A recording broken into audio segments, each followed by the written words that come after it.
জীবনে একবার হলেও উকিল হতে চান ৭৫ বছর বয়সী বৃদ্ধ আব্দুল হাই। পড়াশোনার প্রতি প্রবল আগ্রহ নিয়ে নিজের মেয়ের সঙ্গে এইচএসসি পরীক্ষাও দিয়েছেন তিনি। তাই উকিল হওয়ার স্বপ্নে ৭৫ বছর বয়সেও চালিয়ে যাচ্ছেন লেখাপড়া। আমি চাই যে আমি উকিলের পোশাক একবার অন্তত পরে বিদায় দিতে চাই। সবচাইতে আশ্চর্য ব্যাপার যে একটা বয়স্ক মানুষ, তার অদম্য ইচ্ছা সে উকিল হবে। পাবনা সদর উপজেলার দোগাছি ইউনিয়নের কুলুনিয়া গ্রামের বাসিন্দা আব্দুল হাই ৫৭ বছরের কর্মজীবনে একজন মহুরী হিসেবে আইন পেশার সঙ্গে ঘনিষ্ঠভাবে জড়িত আছেন তিনি। স্বপ্ন ছিল একদিন নিজেই আইনজীবী হবেন, আর সেই স্বপ্ন পূরণেই জীবনের পড়ন্ত বিকেলেও তিনি ধরে রেখেছেন পাঠ্য বই।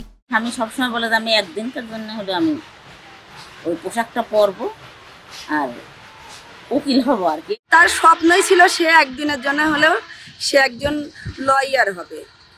এই স্বপ্ন দেখার কারণেই সে এই বয়সে এসে ডিগ্রি পাস করলো। ডিগ্রি পাস করার পরে ভর্তি হলো আমিনুদ্দিন আইন কলেজে। ভর্তি হওয়ার পরে পাস করে গেল।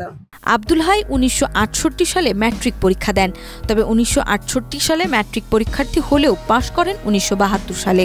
এরপর সংসার জীবন ও কর্মব্যস্ততার মধ্যে চলতে থাকলেও থেমে থাকেনি তার পড়াশোনা। ২০০৬ সালে নিজের মেয়ের সঙ্গে এইচএসসি পরীক্ষা দিয়ে